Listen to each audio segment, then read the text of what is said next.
जय श्याराम बंधु, आपके अपने चैनल हिंदू रिचुअल्स में आप सभी का स्वागत है।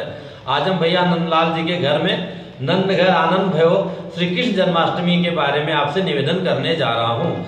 2018 में 3 सितंबर को हमें अवसर प्राप्त हो रहा है। आप सभी लोग अपने हिसाब से जन्माष्टमी का व्रत रखते हैं, उत्सव मनाते हैं, पर शास्त्र में जन्माष्टमी रामनवमी के व्रत का बड़ा ही महत्वपूर्ण है। जैसे हम एकादशी का व्रत करते हैं, ऐसे ही हमें श्री कृष्ण जन्मोत्सव का भी व्रत करना चाहिए। दिन पहले से ही हमें अन्न इत्यादि एक ही समय ग्रहण करना चाहिए। जन्माष्टमी के दिन प्रातः से भाई बहन बहुत सारे जो निराजल रहते हैं, वो सर्वोत्तम तरीका है। उसके बाद जल पीकर रहिए, इसके बाद फलाहार करके रहिए। फलाहार में भी फल धन आहार, फल ही ग्रहण करना चाहिए। एक समय में एक फल दो फल जो भी अनुकूल हो ग्रहण करें। ऐसा नहीं कि दिन भर फलाहार के नाम पे जय जय सियाराम चालू है, वो उचित नहीं होता है। उसमें आपको अन्न खाने का दोष नहीं लगेगा, लेकिन आपको पुण्य में भी कमी हो जाएगी। तो इसलिए जैसे आपकी शारीरिक क्षमता हो वैसा व्रत रहिए।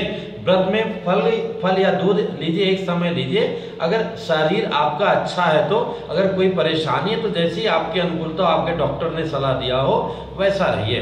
दिन भर व्रत रहिए। संध्या सामान्य रूप से कन्हैया की सुबह पूजा होती है। संध्या वेला में भी विशेष करके पूजा अर्चना कीजिए।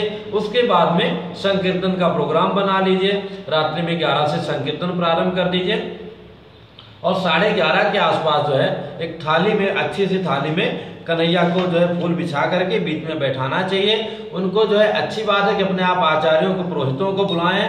पुरुष सुख से जो है मंत्रों के द्वारा जो है उनका अभिषेक हो। नहीं स्वयं जो है अगर आप कन्हैया के नाम का जो आप रोज जाप करते हैं, ओम नमो भगवते वासुदेवाय, या जो भी मंत्र आपके गुरु जी ने दिया है, उन मंत्रों का जाप करते हुए या हरे कृष्णा बोलते हुए कम से कम 4 मिनट 5 मिनट उनको पहले जल से नहलाएं, उसके बाद में पंचामृत से स्नान कराएं, फिर जल से स्नान कराएं। उसके बाद में शंख के द्वारा उनका अभिषेक करते रहना चाहिए। अभिषेक करने के बाद उनको पोंछ लें। पोंछने के बाद उनको सुंदर से जो उनका पालना बना है उसमें बिठा दें, टीका लगा दें, मोर मुकुट लगा दें, अच्छे से वस्त्र पहना दें, सजा दें, श्रृंगार कर दें। तुलसी बहुत प्रिय, तुलसी अर्पण कर दें, धूप दीप कर दें, उनको भोग लगा दें। भोग में जानते हैं उस दिन जो है माखन मिश्री विशेष रूप से भोग में लगाया जाता है। और पंजीरी का प्रचलन है। धनिया को जो पीस करके उसका विशेष प्रसाद बनता है प्रभु के लिए, उसकी व्यवस्था रखनी चाहिए। और अगर आचार्यगण हैं तो वो 10 मिनट पहले, 12 बजने में 10 मिनट पहले ही वो खीरा को अमनिया करके उसके बीच से शालिग्राम निकाल करके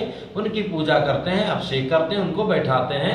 ये सारा काम 12 बजे के पहले संपन्न हो जाता है। 11 बजे के बाद प्रारंभ होता है। प्रारंभ आप पहले भी कर सकते हैं, पर पौने 12 बजे तक सब संपन्न हो जाए, ताकि ठीक 12 बजे आप पर्दा हटा करके नंद घर आनंद भयो जय कन्हैया लाल की का उत्सव आप पूरी तरह मना सकते हैं। तो अभिप्राय यह है कि आपको व्रत रहना है, बढ़िया से दरबार भगवान का सजाना है और 10 बजे के आसपास से भगवान का अभिषेक इत्यादि करके उनको सजा करके बैठा देना है। अगर आपके पास व्यवस्था है, आप स्वयं पढ़ रहे हैं, अथवा आपके पास कैसेट है, रिकॉर्ड है, या कोई गुरुजन आए हैं, तो वहाँ पर जो है भगवान के जन्मोत्सव की कथा कही जाती है। जो है देवकी माँ के जन्म विवाह से लेकर के भगवान के जन्म हो करके और जो है वहाँ पर जाने तक का होता है। नंदघर के में जाने तक की कथा कही जाती है। फिर प्रातः काल में वही उत्सव जब वहाँ नंदघर में होने लगता है तो उसी समय करीब 12 बजने तक वो कथा आके वहाँ पहुँचती है और उसके बाद में उत्सव करके मनाया जाता है। तो इस तरह से हमें मनाना चाहिए। और कई लोग कई तरह का आयोजन करते हैं, पर उसमें हमें अपनी पवित्रता, अपना ऐसा नहीं कि हम कुछ भी बजाएं, कुछ भी करें। भगवान का ये उत्सव है, बहुत बड़ा उत्सव है, तो उसमें हमें भगवान से संबंधित जो है भी हम भजन बनाएं, रिकॉर्ड बजाएं। तो भगवान का हरे राम राम हरे कृष्णा या कन्हैया के जो भजन हैं, और जो भी जो है भक्ति के तर्ज में उनको ज़्यादा होना चाहिए। फिल्मी तर्ज को थोड़ा सा यहाँ पर ब्रेक देना चाहिए। फिल्मी तर्ज में भी बहुत सारे बहुत अच्छे हैं जो आपके मन को अनुरक्ति से भर दें कि जो है आज हमारे भगवान का उत्सव है, हमारे कन्हैया का उत्सव है। हम सनातन धर्मियों को, हिंदुओं के लिए इससे बड़ा जो है राम जन्मोत्सव और कृष्ण जन्मोत्सव से बड़ा जो है कोई पर्व नहीं है। जो हम अपने सनातन हिंदू धर्म वाले हैं, इनका 2 सबसे बड़ा पर्व है। वो एक है रामनवमी और दूसरा है जन्माष्टमी। तो जन्माष्टमी आने वाली है, इसलिए मनाएं। फलाहार के नाम पर जो है कुछ भी मत खाएं।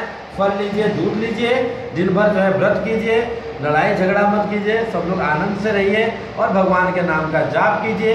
जितना भी बाहरी काम है, परचेजिंग है, खरीदना है, सब भी करना है भगवान के लिए सही, पहले से ला के रख लीजिए ताकि आप प्रातः से बढ़िया दरबार सजा लें और संध्या वेला में भगवान का जन्मोत्सव सपरिवार धूमधाम से मनाएं और उसके बाद में प्रसाद ग्रहण करें। कई भाई बहन जो है भगवान का जन्मोत्सव हो जाता तभी जय जय सिया राम भगवान को खिला करके स्वयं जो है भोजन इत्यादि ग्रहण कर लेते हैं। पर उदय जी ये उचित नहीं है ना। अगर आप व्रत हैं तो अगले दिन जो है तभी आपको पूरा पुण्य मिलेगा। आपको द्वादशी के दिन नहीं नवमी के दिन अगले दिन आज आप व्रत हैं तो अगले दिन प्रातः पुनः स्नान इत्यादि करके भगवान का भोग लगा करके तभी अन्न का ग्रहण करना चाहिए। चरणामृत प्रसाद वगैरह उत्सव के बाद में हमें लेना चाहिए। जो पंजीरी प्रसाद है वो लेना चाहिए, माखन मिश्री का प्रसाद लेना चाहिए। पर अन्न ग्रहण आपने व्रत किया है तो अगले दिन प्रातः काल भले ही आप 4 बजे स्नान करके भगवान कन्हैया को नहला के भोग लगा के आप खा लो, कोई दिक्कत नहीं है। पर उस दिन अन्न ग्रहण नहीं करना चाहिए अगर आपने व्रत किया है तो। और व्रत करना चाहिए, बहुत ही श्रेष्ठ व्रत है। तो हमने एक छोटी सी जानकारी आपके सामने रखने का प्रयास किया है। उचित लगे तो आपस में शेयर कीजिए। फिर मिलेंगे हम एक नई जानकारी के साथ में। जय सिया राम। श्री वृंदावन बिहारी लाल की